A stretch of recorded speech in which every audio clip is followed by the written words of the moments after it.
hay dos tipos de yuca o de mandioca. O sea, ellos le llaman la yuca buena y la yuca brava. Eh, todas las mandiocas o yuca contienen cianuro. La yuca buena lo contiene en muy pequeña cantidad y fundamentalmente en una fibra que parece una cuerda que está en el medio.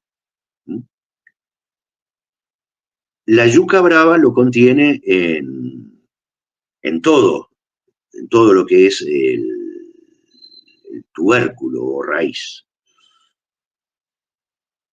Y bueno, ¿cómo han logrado poder alimentarse de esa yuca brava? Tienen unas piedras grandes que están ranuradas en sentido, los dos sentidos, horizontal y vertical, digamos, y ahí ellos rayan la, la yuca brava, lo dejan como una pasta y lo colocan en unos tubos hechos con hoja de palma que se llama cebucán. Ahí ellos colocan toda esa pasta de la yuca brava rallada, lo cuelgan, o sea, tiene un aro en la parte superior y tiene un aro en la parte inferior. Entonces lo cuelgan a determinada altura, atraviesan un palo en el aro de la parte inferior y a ese palo le cuelgan piedras. Entonces, ese tubo hecho en tejido empieza a estirarse y de ahí empieza a salir todo el jugo que es el que contiene el cianuro. Una vez que tienen bien exprimido, sacan la pasta esta del cebucán, la dejan secar al sol y después la van mezclando con agua y las van haciendo, o sea, cocinando en unas piedras calientes. O sea, calientan la piedra y después echan la especie de tortilla esta o de galleta grande ¿eh? Arriba de la piedra y la cocinan. Bueno, eso es el casabe. Entonces, el que estaba en el medio en ese momento toma un pedazo de casabe, lo moja en ese líquido negro de esa vasija de barro hecha a mano,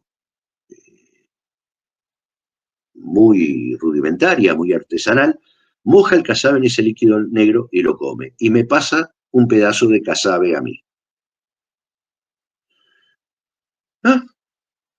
Tomo el pedazo de casabe, lo mojo en ese líquido y me lo pongo en la boca. Ay, ¿para qué?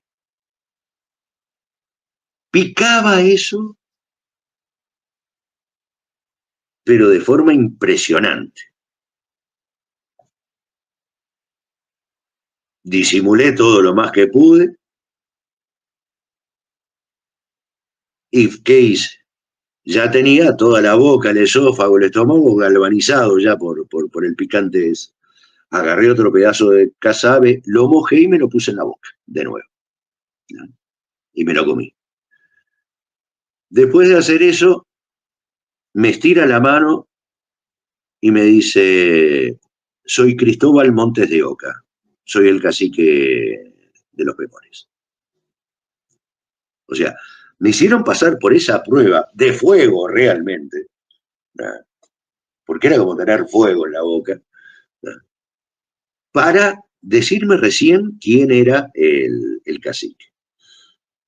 Y bueno, ahí estuvimos hablando y eso, pero volví a pecar de ciudadano. Ellos tienen sus tiempos, que son muy diferentes a los nuestros.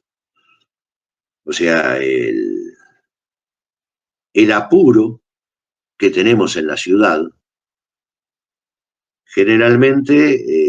generalmente no, o sea, totalmente, no coincide con los tiempos que tienen los pueblos originarios en sus lugares.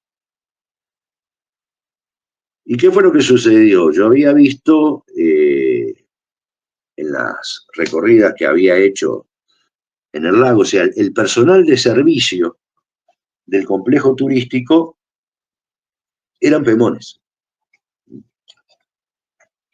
Y, y bueno, vi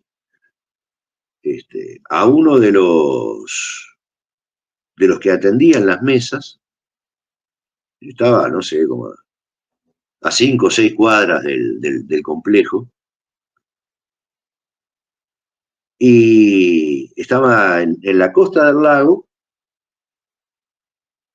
con un paquete con sobras de la comida que se había servido ese día al mediodía. Y tenía partes de pollo que habían hecho al horno. Y yo lo veía que estaba con una línea de pesca, eh, que sacaba un pedazo de pollo, lo colocaba en el anzuelo, tiraba la línea y después él seguía comiendo de esos restos. Y le comento esto a Montes de Oca y le digo, mire, me llamó la atención, vi esto, lo otro. eh, o sea, ¿cómo es el trato que tienen los patrones con sus empleados? O sea, ¿qué derechos tienen? ¿Qué derechos les respetan? Porque por lo que yo veo, o sea, están pasando hambre. ¿Ah? Entonces él me contesta, eh, bueno, que con respecto a lo del hambre, eh, repito, el mono capuchino y determinadas aves eran la base de la alimentación de ellos, como la parte proteica. Y la pesca. Ahora, ¿qué pasaba? O sea, con la organización de paseos turísticos. Eh, Ellos tenían las canoas estas, que llevaban a remo, pero el complejo tenía lanchas a motor. Entonces, entre el ruido de las lanchas a motor, los paseos de la gente, todo eso, habían espantado, habían corrido de zona la, la parte de los animales, ¿eh? Y de la pesca, o sea, de los peces, de los monos, ¿ah? Y de las aves. Los habían espantado y se habían ido, pero que ellos preferían pasar hambre a moverse de su tierra. Y ahí metí la pata hasta el fondo, le digo, pero ¿por qué no arman un sindicato y van contra la patronal? O sea, me salió el Che Guevara de adentro. Y ahí los tres se quedaron callados. Claro, o sea, me ven a mí blanquito, ojitos claros. Eh, o sea, ¿qué saben si yo era alguien que venía de la parte de la patronal a dar manija? Si bien no hablaba como venezolano. ¿Eh? Pero ahí se quedaron los tres callados la boca, me estiró la mano a Cristóbal Montes de Oca, me saludó, los saludo a los otros tres y me voy. Eh, bueno, ahí aprendí que hay que respetar los tiempos también de las otras culturas, ¿no? Que no tienen nada que ver con los tiempos que nosotros manejamos en las ciudades. Y bueno, el parque tenía un museo un museo con pieles de muchísimos animales. Impresionante las pieles de las anacondas. O sea, agarraban todo lo que era la habitación.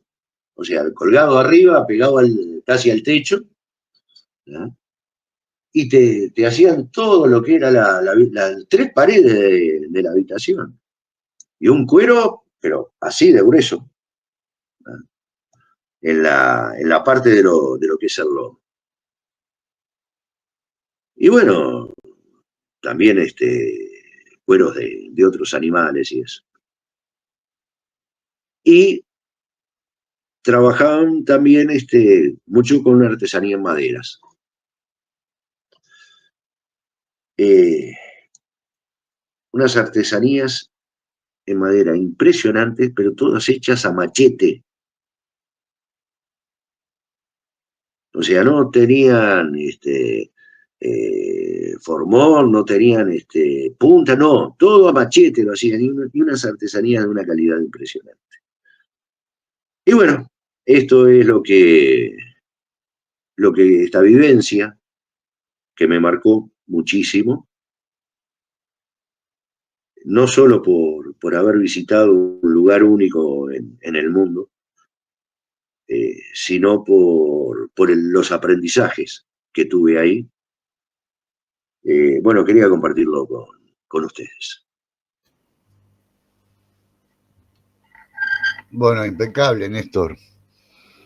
Lo que me gustó fue la estrategia de que se presentaran 3 personas y no saber quién era el cacique.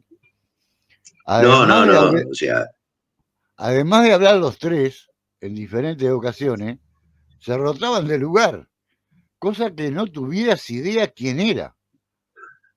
exacto. Después de atragantarte con el No, se ve, picante ese, como que ahí vos, ganaste la confianza y bueno, soy yo. vos sabés que, no, sí, realmente fue así. Eh,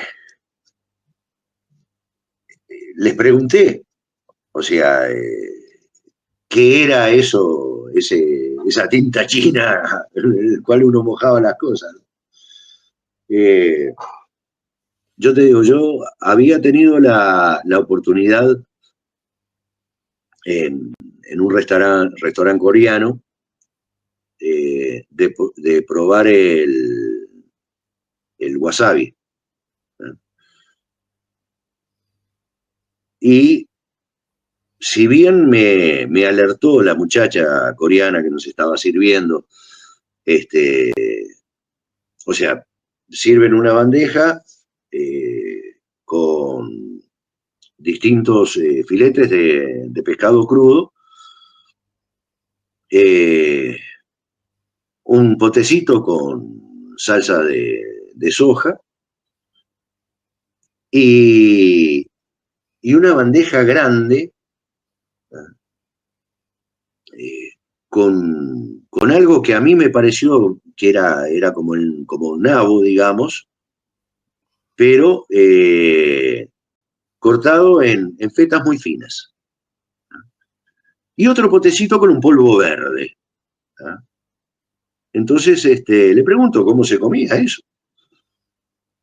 Y, y me dice que, bueno, que con los palitos había que tomar una loncha de estas de pescado, mojarlo en la salsa de soja, si era que me gustaba, y mojarlo en el wasabi. Yo no sabía ni lo que era el wasabi hasta ese momento. Y, y me dice, ojo, porque pica mucho. Y realmente a mí me encanta el picante. Ah, está, gracias. Agarré un pedacito de esto de pescado crudo, lo paso por la salsa de soja, lo entierro en el wasabi y me lo mando a la boca. Ay, mi Dios. Yo ahí entendí por qué todos estos países de Oriente tienen la leyenda de los dragones, porque te juro, me salió fuego por la nariz y por la boca. Ahí agarré lo que yo pensé que era nabo, que después me explicaron que eran como rábanos, pero más grandes, ¿ah? Y me empecé a meter en la boca para tratar de aliviar el picante ese. Y bueno, con este que no me acuerdo cómo era que se llamaba el líquido este, me pasó exactamente lo mismo. Pero no tenía el rábano ese cortado en rebanadas para meterme en la boca.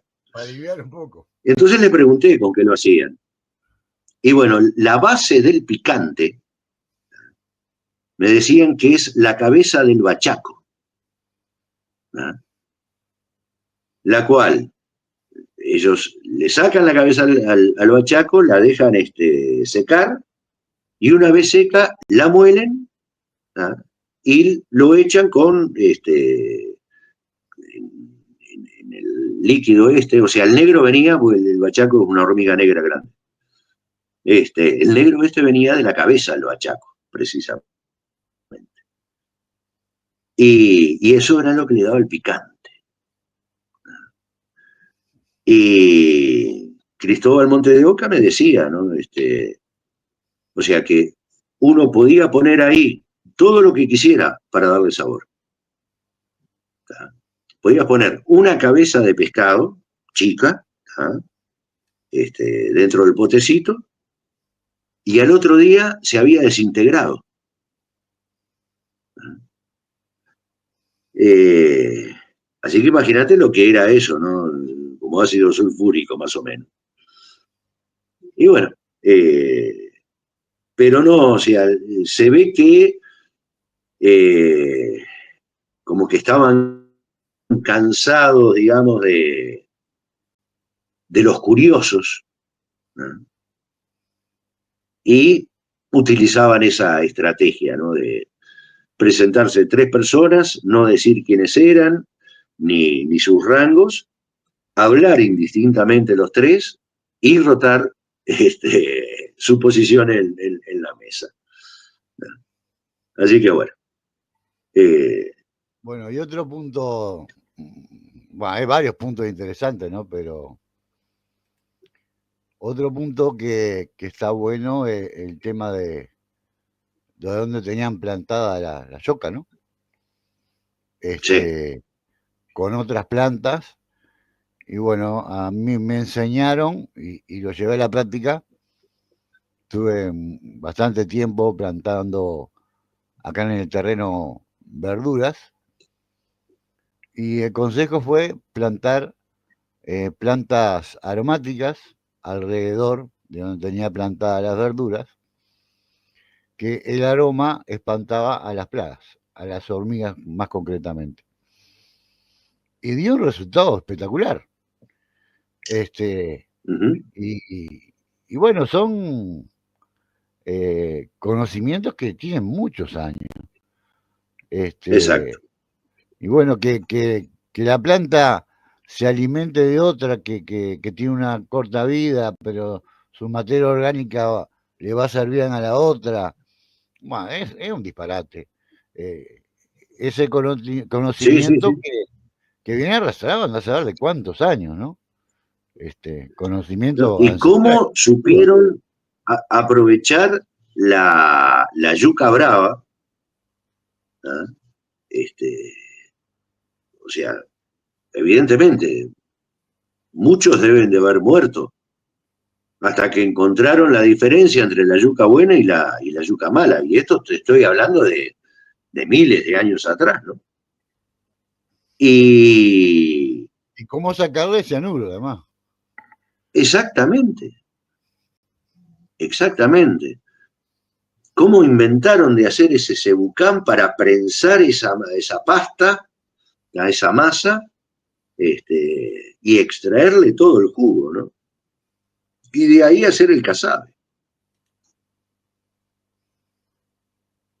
No, no, O sea, cosas que realmente, bueno, impresionantes, ¿no? O sea, tuve contacto también con los yecuana, pero no en su territorio. Y tuve referencias de un médico uruguayo que está radicado allá hace muchísimos años, que se hizo experto en enfermedades tropicales, que él, bueno, vive más en la selva que en la ciudad, y en una de las oportunidades que estuvo en Caracas, eh, estuvimos horas charlando. Eh, Él había comprado una botella de grapa italiana, nos bajamos la botella de grapa italiana en las horas de charla, o sea, charla y videos que él tenía, ¿no?, sobre los Yanomami. Mira. Tenía mucha artesanía, bueno, yo tengo, me traje de allá artesanía Yanomami y Quedaron yecuana extintos, ¿no? y un poquito. ¿Eh? Los Yanomami quedaron extintos, ¿no? No te escuché. Que quedaron extintos, digo, los Yanomami. No, no, no, no, no, no. No, no quedaron extintos. Fue una de las últimas tribus que ha tenido contacto con la civilización occidental. Eh, los descubrió un sacerdote misionero católico italiano, que fue el que escribió sobre ellos. Y, y bueno, en sí el nombre no es Yanomami, sino Yanomamo. Ahora, el tipo el sacerdote, como era italiano, escribió el libro en italiano, y en italiano, cuando el nombre es masculino, el plural se cambia la O por la I. Entonces quedó Yanomami, que fue el título del libro. Y, y bueno, él estaba, eh, estoy hablando de Carlos Boto, del médico, eh, convivía mucho con ellos, trataba de aprender mucho de ellos, de la medicina,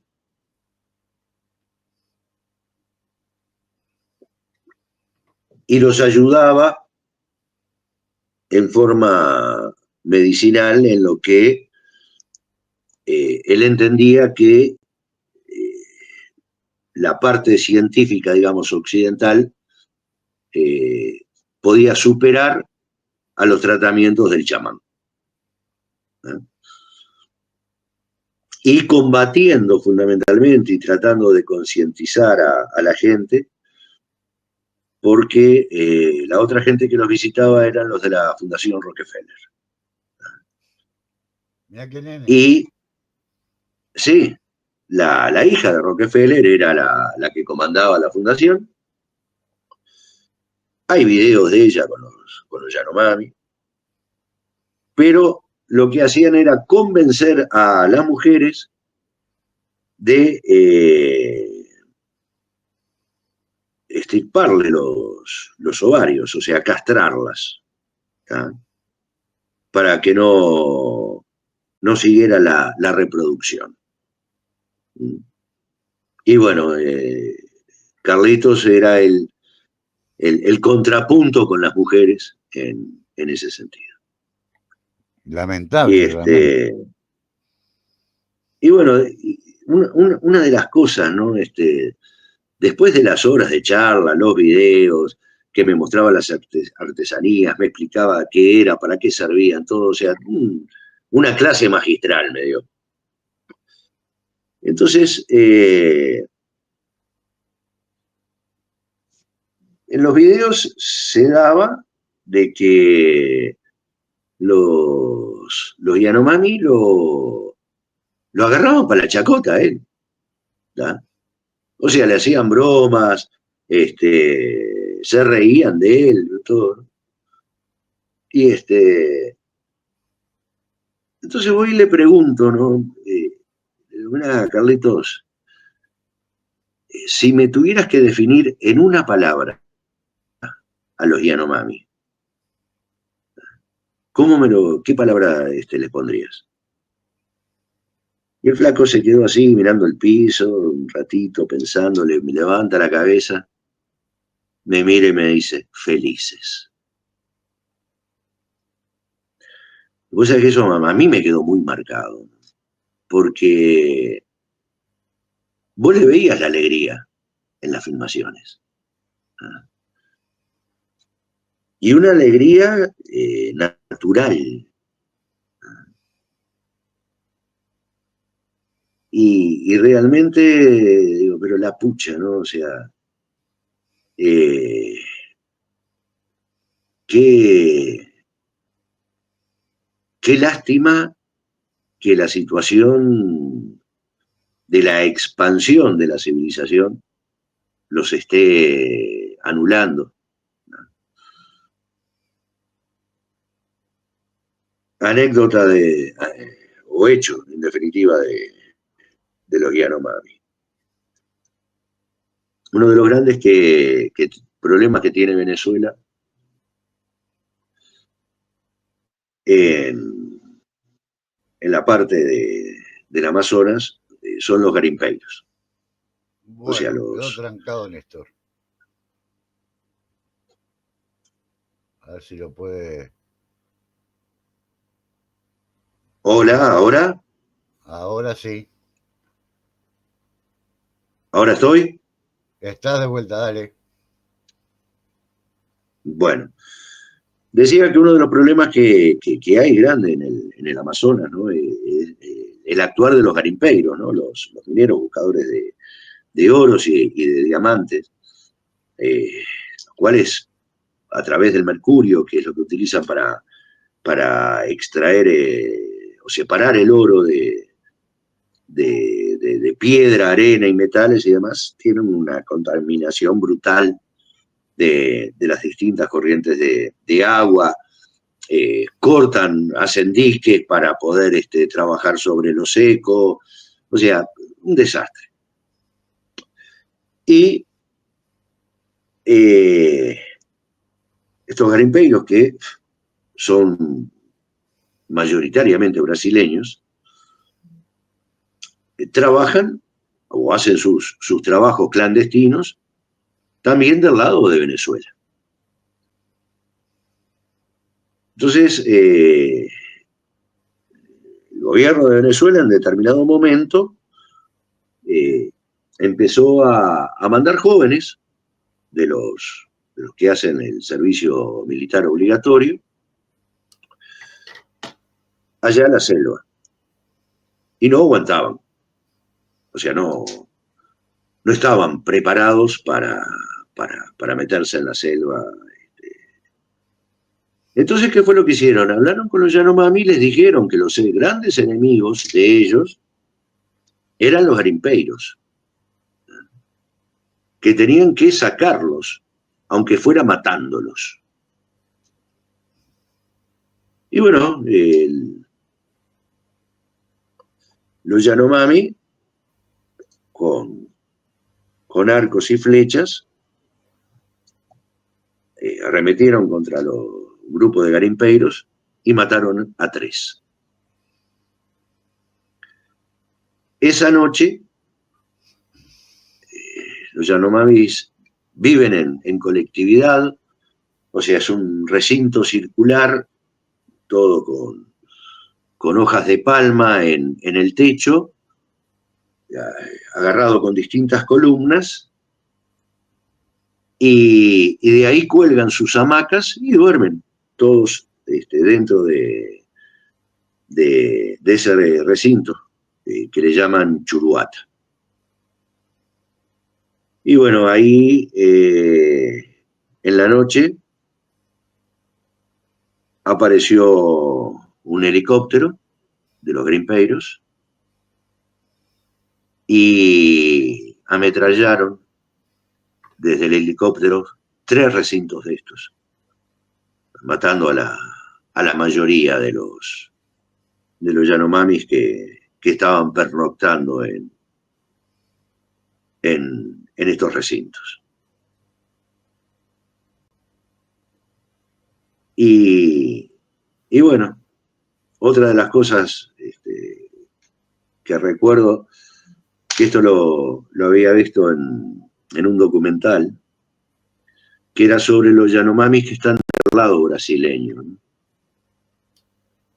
Y vos ya no lo veías ni con el corte de pelo tradicional, ni pintados de rojo, eh,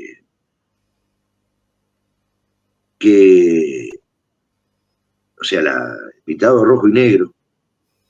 O sea, lo veías con una remerita Hering, ¿tá? Unos llores, unas chinelas. Y me acuerdo que uno de ellos le mostraba, ¿no?, al que estaba entrevistando como un gran objeto de pertenencia y de valor para él. Era un cordoncito con una moneda de $1 perforada que él se había colgado. Entonces vos vas viendo cómo el dios dinero, ¿ah?, les va comiendo la cabeza.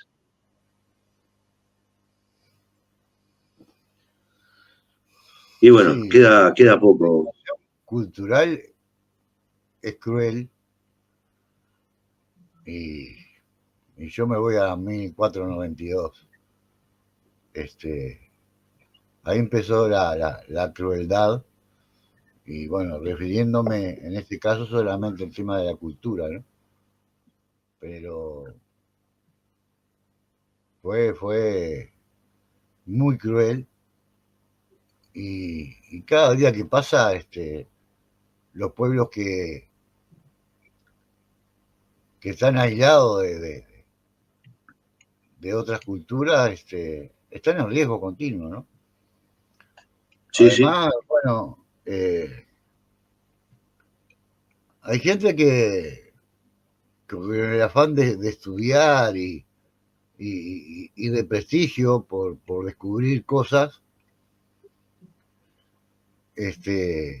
avanza sobre esos pueblos sin medir mucho, la mayoría sin medir las consecuencias que trae aparejado eso, ¿no? Y y después que entra, ya es difícil volver atrás, ¿no? exacto.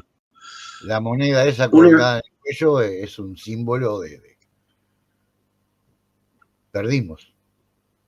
una de las cosas importantes que quiero decir sobre Canaima y su complejo turístico fue que cuando en Venezuela ya estaba gobernando Hugo Rafael Chávez Frías, hizo la expropiación de ese complejo y se lo dejó para que lo administraran los Pemón, quedando como, digamos, gerente, por llamarlo de algún modo, de, del complejo, Cristóbal Montes de Oca, el cacique.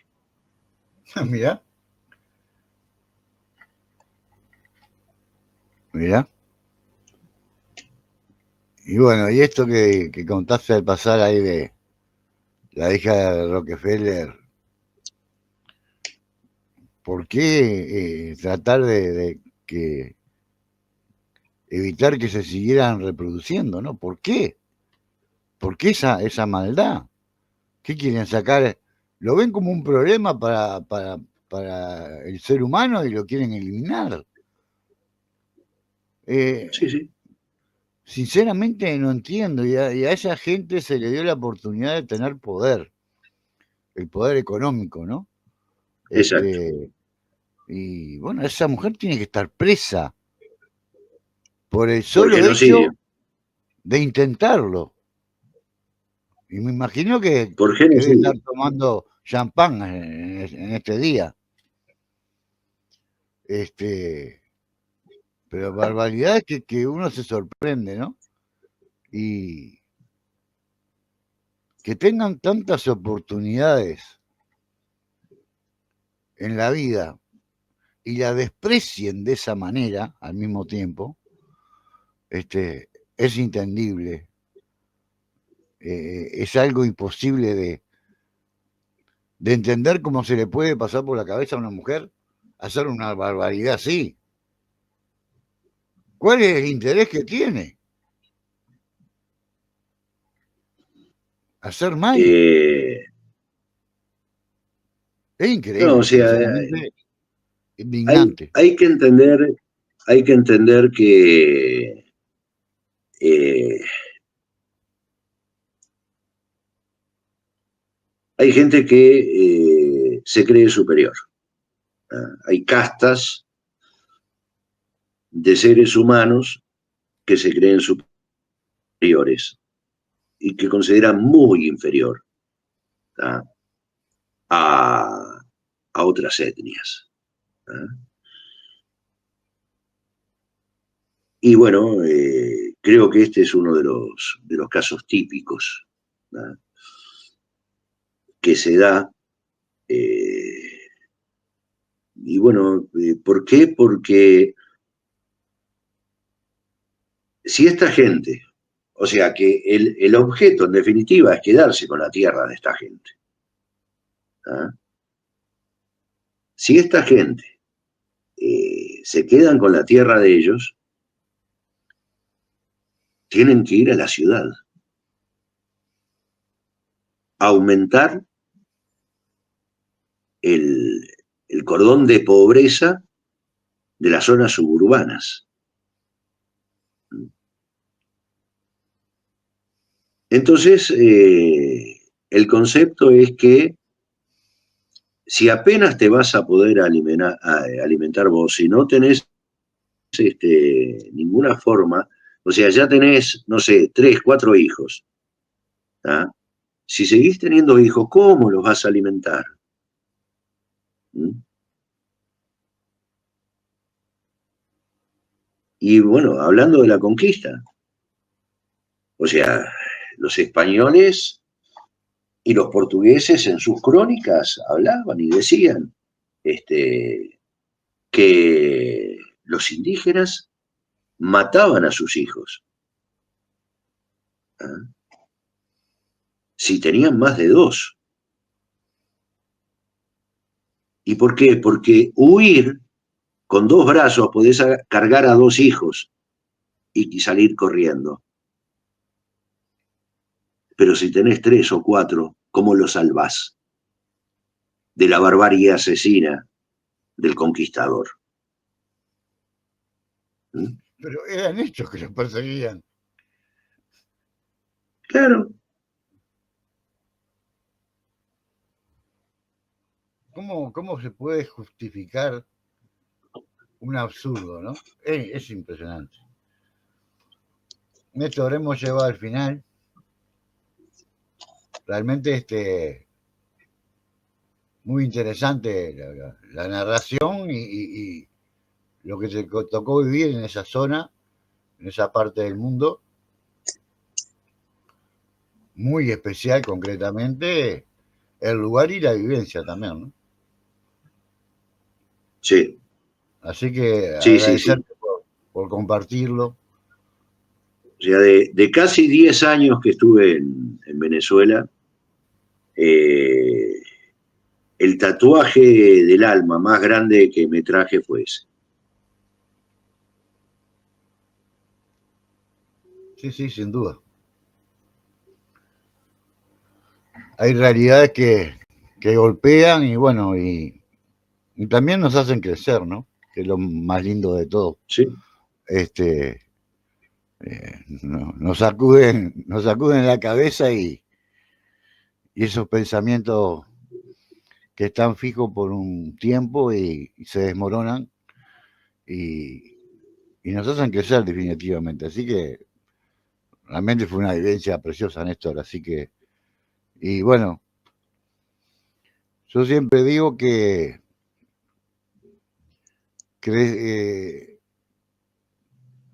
es inteligente aprender de las experiencias que uno tiene, y es sabiduría aprender de las vivencias que uno tiene y también de las vivencias de los demás. Sí. Así que... Teniendo en cuenta que la experiencia de los demás viene como consejo, como advertencia, pero la experiencia real es la que uno vive.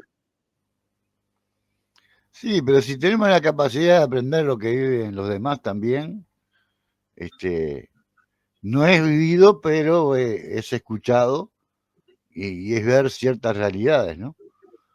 Creo que, Sí. que suma a lo que uno le ha tocado vivir.